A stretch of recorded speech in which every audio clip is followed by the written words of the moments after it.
Buenos días, buenas tardes, buenas noches. Hoy domingo 10 de noviembre, temprano por la mañana.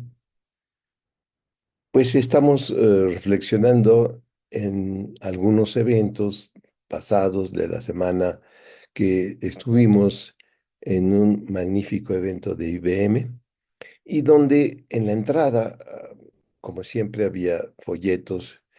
Y siempre que voy a un evento, pues tomo todos los folletos y ya después en el evento no los puedo leer, pero sí después, en la tarde o el día siguiente, o por ejemplo hoy domingo, pues empiezo a ver qué documentos o qué folletos extremadamente bien presentados nos ofreció el proveedor, que es IBM en ese contexto.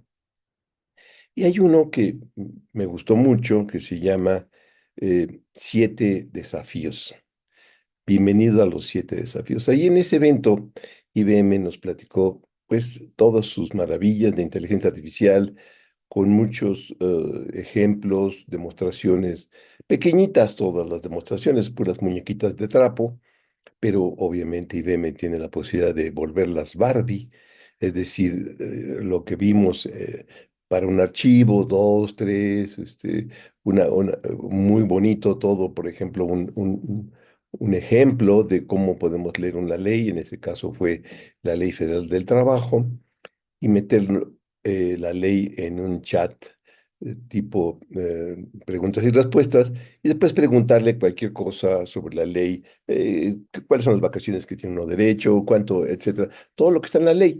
Muy interesante, es un ejemplo tradicional ya de un chat sobre un documento. Y hay otros muchos ejemplos de cómo generar código, todo lo que está hoy en todas las ofertas de todos los proveedores, generación de código, lectura de documentos, análisis de videos, generación de voces, todo lo que es la inteligencia artificial en sus grandes aplicaciones. Sin embargo, yo siempre digo eso y no quiero menospreciar, pero es para apantallar, para ver la prueba de concepto.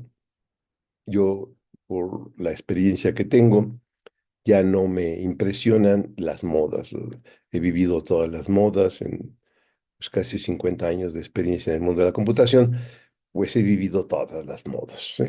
Y esta nueva moda es un nuevo conjunto de aplicaciones muy interesantes y yo lo llamo inteligencia artificial, un cambio disruptivo que llegó para quedarse y sobre todo como un elemento importante de lo que significa disruptivo.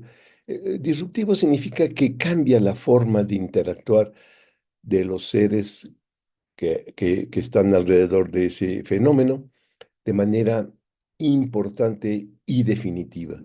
Y esto es la inteligencia artificial. Precisamente en las conferencias que estuve dando, cambios disruptivos vienen desde la imprenta, por ejemplo, que cambió la forma de transmitir conocimiento, después otros muchos, la luz, los motores, que cambió precisamente la forma de poder vivir en un lugar porque nos podemos transportar fácilmente de un lado a otro, y también después la informática con la parte física y lógica, que cambió toda la forma, después las redes y finalmente después tenemos ya la época moderna, donde tenemos servicios basados en red, y la última que pues vivimos hace tiempo es la tecnología del conocimiento que se llama inteligencia artificial. Es decir, la inteligencia artificial es un elemento que permite transmitir el conocimiento que está guardado,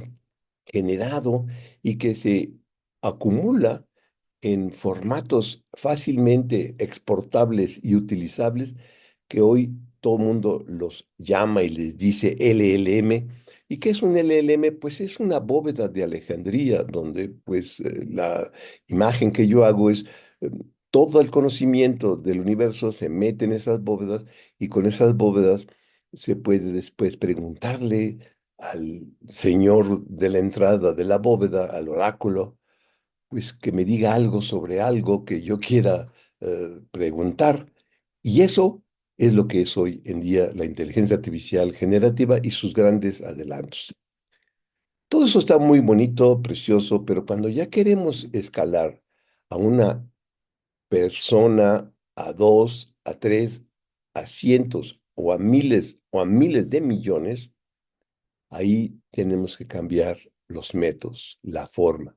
No es lo mismo hacer una aplicación preciosa, bonita, encantadora, como ChatGPT para 10, 20 archivos y que lo subo y que hago la maravilla, pero ya cuando lo hago de manera industrial y empresarial, ya no funciona. Y hay dos mundos que particularmente estoy muy entusiasmado por el uso de la aplicación de la inteligencia artificial, son el mundo jurídico, porque el mundo jurídico genera miles de millones de documentos y es de relevancia fundamental en el ser humano poder tener una justicia justa, expedita, equilibrada y abierta, y por eso la inteligencia artificial es un cambio disruptivo en el mundo jurídico y ya he estado platicando mucho y haciendo referencia a grandes sabios como Richard Susskind, que hace muchísimos años en su tesis doctoral en los años 80 ya abordó el proyecto, problema, y es uno de los pioneros, porque en los años 80 ni la inteligencia artificial era de moda y menos en el mundo jurídico. Pero hay otro mundo que también me apasiona personalmente, porque el mundo médico es otro de los grandes eh, segmentos, áreas de importancia del ser humano. La medicina es algo que todo mundo necesita porque es un medio de bienestar. Es decir, la medicina permite ayudar al mundo, a todos los seres humanos, a tener un enfoque muchísimo más a largo plazo para poder permanecer más tiempo en este universo. Y cuando hay salud, se prolonga un poco más la estancia en este planeta. Así, el mundo médico es algo verdaderamente relevante, sin contar y sin pensar que es donde hay muchos proveedores, muchas personas y todo el mundo no escatima en invertir en salud. Igual que en justicia, pues la justicia es necesaria porque los abogados y los despachos son indispensables, el ser humano también. Así estos dos mundos, el mundo jurídico y el mundo de la medicina, para mí son grandes, grandes áreas de oportunidad en el desarrollo de aplicaciones y servicios de inteligencia artificial. Entonces, ¿por qué el mundo médico es importante? Pues porque, así como siempre lo digo, el mundo de la inteligencia artificial sin datos no hay aplicaciones. Y afortunadamente, y conozco, y pues una de mis pasiones de niño, cuando iba con el doctor a su despacho, pero podríamos decir consultorio, porque parece ser que a veces es más bien un despacho o una empresa, los consultorios, pero bueno, digamos, dando la condición de bien social, un consultorio. Entonces, tenía uno tiempo que esperar, y entonces, pues ahí en la sala de espera, un niño de secundaria, o más bien inclusive hasta de primaria, pues agarraba las revistas y empezaba a hacer, y afortunadamente el médico era un médico homeópata, y tenía muchas revistas de medicina alternativa y que cuestiones de uso común, ¿no? Entonces empecé a leerlas y me entusiasmaba mucho, inclusive confieso que cuando era niño en la secundaria, pues digo, pues yo podía ser, me gustaba la medicina, ¿no? Pero después, pues por azares del destino, encontré unos súper buenos profesores de matemáticas y me motivaron a que fuera matemático y así lo soy y estoy orgulloso de hacerlo. Ahora bien, como estaba diciendo, la medicina afortunadamente tiene un gran número de documentos digitales ya hechos. Por ejemplo, me acuerdo que en los años 2000, en una institución que ofrece servicios médicos dentro de la institución que se dedica a la extracción de petróleo, tiene su propio servicio médico. Entonces ahí se quiere mucho atender lo mejor posible, pero no solamente eso, sino minimizar costos. Un gran costo que tenían en ese momento y lo siguen teniendo es la generación de estudios médicos de alto nivel. Y llamémosle estudios médicos del laboratorio, de tomografías especializadas para hacer cuestiones analíticas con herramientas costosísimas de un mapa digital del cuerpo, etcétera, todo esto, porque pues es la forma como se hacen las prescripciones, los análisis antes de prescribir un medicamento, pues tenemos primero saber cómo está el cuerpo humano por dentro y pues como ahí tienen los aparatos, pues habían tomografías axiales computarizadas y son muy costosos. Pero ¿qué pasa? Pues entonces se perdía porque el paciente pues no las guardaba, el médico no tenía. Entonces querían automatizar y ver cómo guardar todos esos que se llaman en formato DICOM, que es un Digital Communication Medicine, que se llama, es una estructura ya muy, muy, muy antigua, que así tienen los aparatos y generan formatos digitales. Y era cosa que guardarlo. También hay otras estructuras ya también, pues, en el mundo médico es un mundo que genera mucha información y sin protocolos no se puede intercambiar. Hay un protocolo que es el HL7, Health Level 7, que en mi época era ya muy utilizado. Y también hay catálogos de medicamentos, enfermedades, el CIE-10, etcétera. Entonces hay una gran oportunidad porque todo está estructurado, está en formatos estándares, hay herramientas, todo eso.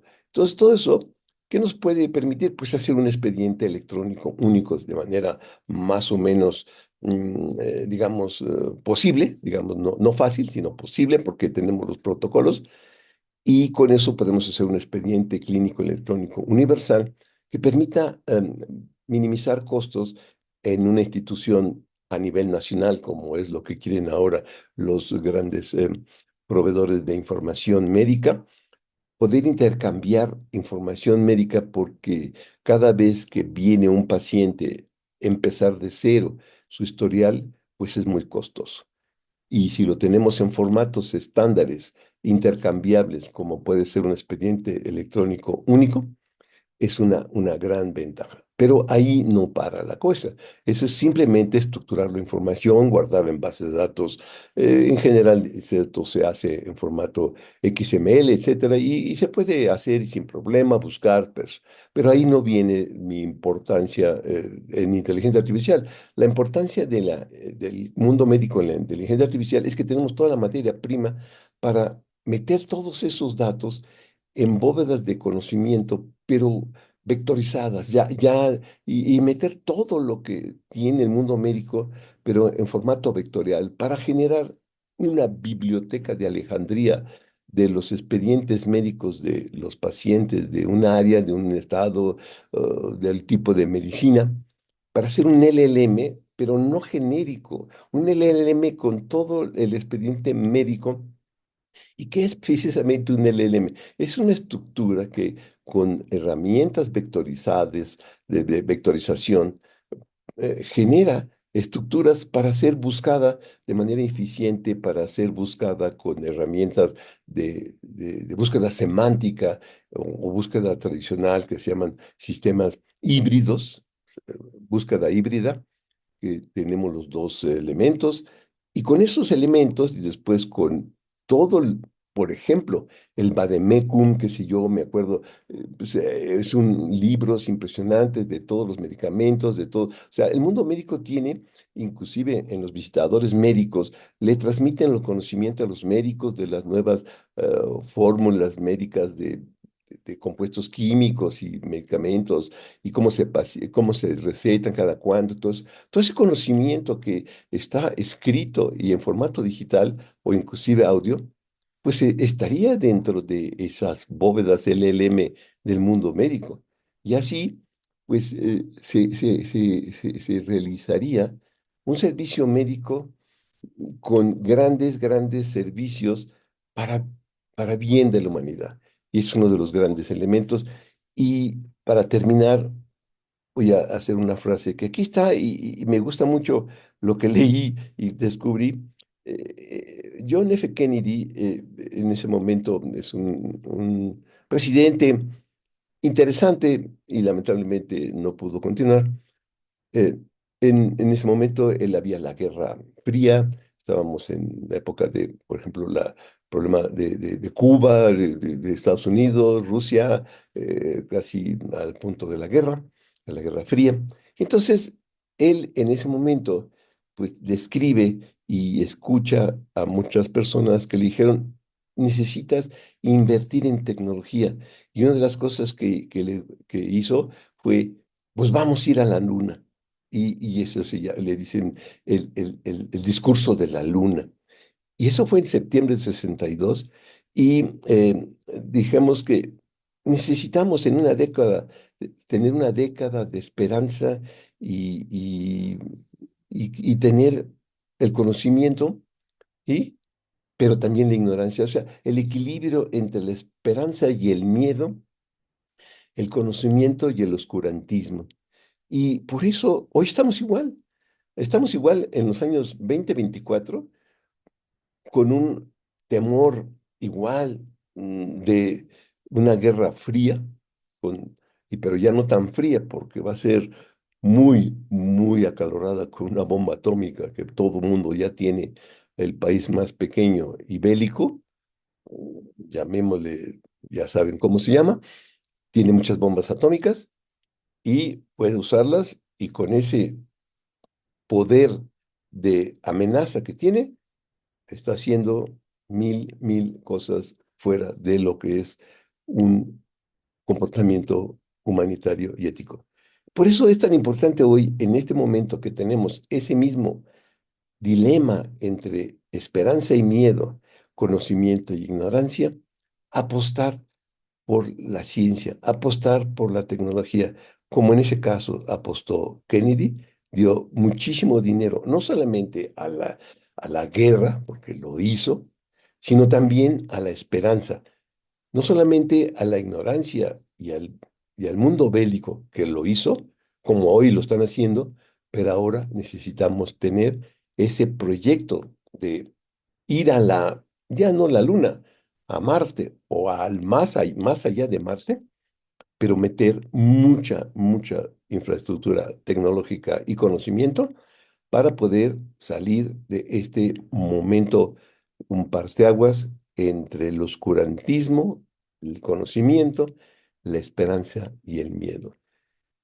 Buenos días, buenas tardes, buenas noches. Es todo lo que quería compartir el día de hoy.